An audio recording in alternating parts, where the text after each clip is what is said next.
sebelum belajar, kita mau berdoa dulu. Let's sing together. My right hand's my left hands, they all have fingers. You stretch your arms, bend the elbows, round and round your wrists. Swing to your front, have your nail curve, and then clap your hands. And then clap your hands. Open and close, open and close. Clap your hands. Open and close, open and close. I'm ready to pray. Yuk yang muslim, tangannya kita tengadahkan seperti Miss Rini. Yang non muslim dikatupkan ya tangannya ya. Oke, repeat after Miss Rini.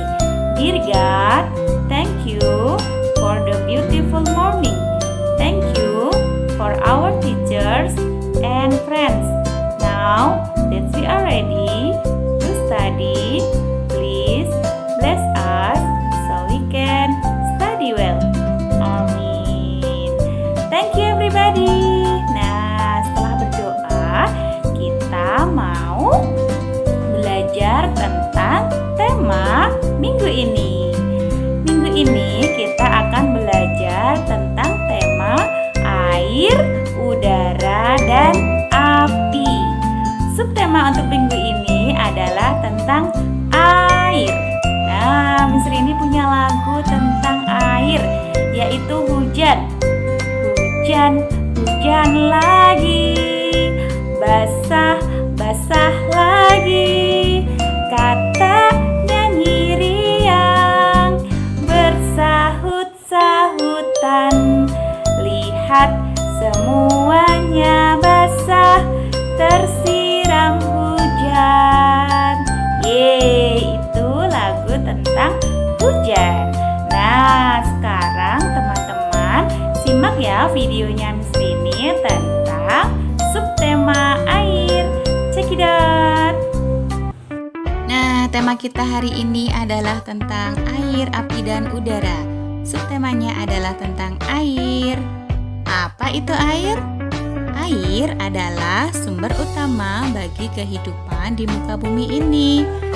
Bagaimana ya jika di bumi kita ini tidak ada air? Apa yang akan terjadi? Iya betul, tumbuhan, hewan, manusia akan kekurangan air. Manusia bisa kehausan, tumbuhan juga bisa kekurangan air.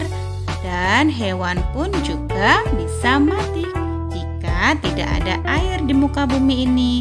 Jadi kita harus selalu bersyukur kepada Tuhan karena sudah menciptakan air bagi kehidupan kita semua.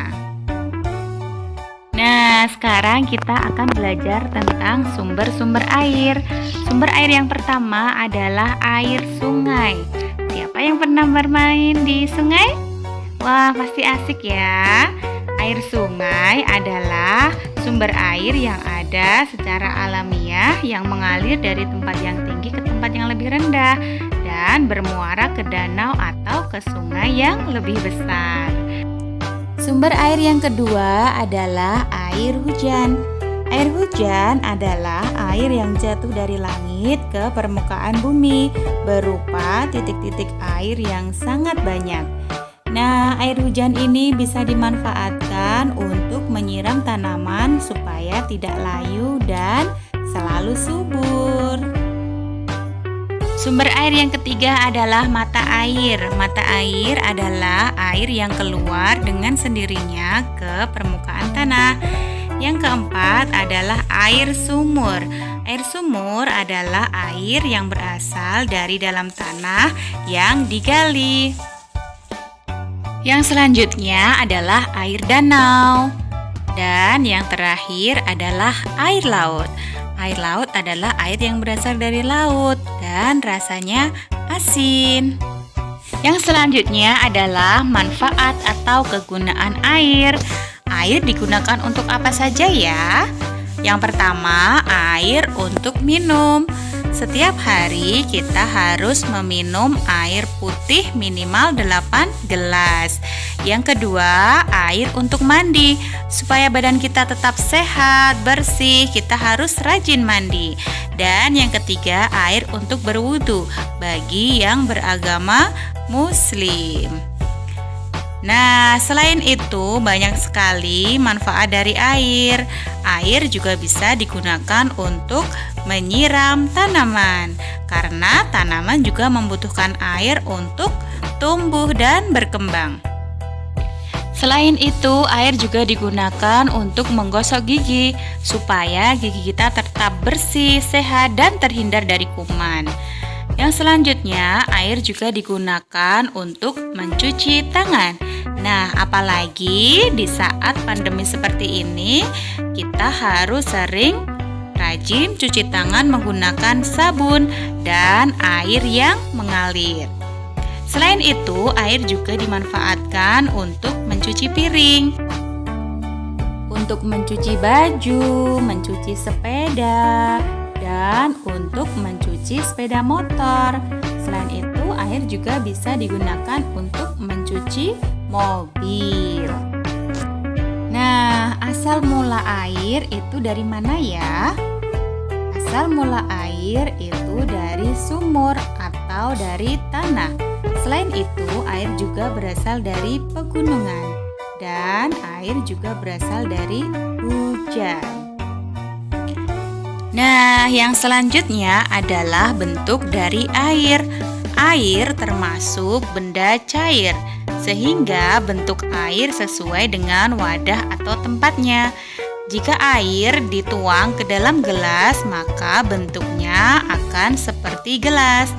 Dan jika air ditaruh di dalam botol, maka bentuknya juga menyerupai botol. Apakah teman-teman sudah pernah mencoba? Nah, nanti coba ya di rumah ya. Yang selanjutnya kita akan belajar tentang sifat-sifat air. Yang pertama, air itu bersifat jernih. Yang kedua, air juga bersifat keruh. Dan yang ketiga, air tidak berwarna. Yang keempat, air tidak berbau. Dan yang terakhir adalah air mengalir dari tempat yang tinggi ke tempat yang lebih rendah. Nah, apakah teman-teman tahu apa saja bahaya air? Air itu bisa menyebabkan banjir. Jadi, kita harus menghemat air ya.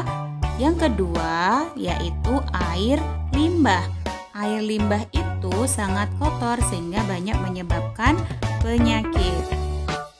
Selain itu, bahaya air juga menyebabkan kekeringan. Jika di bumi ini tidak ada air, maka semua makhluk hidup yang ada di bumi akan mati. Dan yang terakhir, air itu bisa menjadi sahabat kita. Tetapi air juga bisa menjadi musuh bila terdapat dalam jumlah yang sangat banyak. Nah, maka dari itu kita harus bersyukur kepada Allah, kepada Tuhan, karena sudah memberikan air untuk kehidupan manusia, binatang, dan tumbuhan yang ada di muka bumi ini. Nah, yang selanjutnya kita akan melakukan percobaan sains tentang air. Alat dan bahan yang diperlukan adalah gelas plastik, air, tisu, dan pewarna makanan. Yang pertama, teman-teman harus gulung tisu seperti pada gambar. Kemudian, tuang 3 pewarna makanan pada gelas plastik secara selang-seling ya. Kemudian, tuangkan air pada pewarna makanan yang sudah dituang ke dalam gelas plastik. Usahakan 3 warna tersebut merupakan warna yang berbeda ya.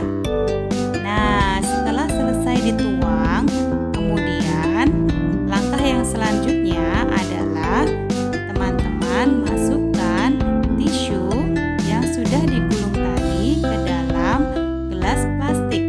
Nah, seperti pada videonya Miss Rini. Silahkan teman-teman lakukan sesuai dengan yang ada pada video ya. Kemudian setelah selesai, teman-teman tunggu beberapa saat ya, dan amati apa yang akan terjadi pada percobaan tersebut. Nah, ini dia hasilnya. Kenapa ya air bisa berjalan? Apakah teman-teman tahu alasannya? Iya betul, karena air akan berpindah dari gelas yang satu ke gelas yang kosong dengan perantara tisu. Nah, peristiwa ini disebut dengan kapilaritas air atau menyerapnya air ke dalam celah kecil tanpa menghilangkan sifat air yang bergerak dari tempat yang tinggi ke tempat yang lebih rendah. Wah, keren ya! Jangan lupa nanti teman-teman mencoba tentang eksperimen ini. Nah, yang selanjutnya teman-teman membuat kolase payung dan awan dari daun pepaya dan kapas. Simak terus ya cara membuatnya. Yang pertama, teman-teman mengambil daun pepaya yang ada di sekitar rumah ya. Dan guntinglah sesuai dengan pola payung, sesuai dengan kreativitas masing-masing. Setelah itu, tempel pada kertas yang sudah disiapkan. Dan kita akan membuat tangkai payung ya. Setelah jadi, kita tempel tangkai payung pada payung yang sudah kita bikin. Selanjutnya kita akan membuat awan dari kapas. Nah, seperti pada gambar. Setelah itu teman-teman silahkan gambar orang dengan memegang payung yang sudah dibuat oleh teman-teman sesuai dengan kreasi masing-masing. Nah, setelah itu guntinglah daun kering membentuk pola baju dan rok atau celana sesuai dengan gambar kalian. Nah, ini dia hasilnya. Wah, keren ya. Nanti teman-teman membuat sesuai dengan kreativitas kalian masing-masing. Nah, itu tadi adalah penjelasan tema tentang air, udara, api. Dan subtemanya tentang air. Teman-teman sudah menyimak ya videonya Miss Rini ya. Nah, sekarang tugas teman-teman adalah membuat hasil karya sesuai dengan perintah yang ada di videonya Miss Rini. Nanti kalau sudah selesai, kirim hasilnya di foto. Oke, Miss Rini tunggu. Oke, sebelum kita pulang, kita mau berdoa dulu. Let's sing together. My right hand's my left hands, they all have fingers. You stretch your arms, bend the elbows, round and round your wrists. Swing to your front, have your nail curve, and then clap your hands, and then clap your hands. Open and close, open and close. Clap your hands, open and close, open and close. I'm ready to pray. Put your hand in front of you, close your eyes together, and nod your head. Friend, let's pray together. Dear God, thank you for helping us in our lesson. Now that we are ready to say goodbye, please protect us every day. Amen. Thank you everybody. It's time to go home. It's time to go home. Goodbye my friends, goodbye my teachers, goodbye all of you, and see you again. Goodbye my friends, goodbye my teachers, goodbye all of you, and see you again. Okay, goodbye everybody. See you next time. Bye bye.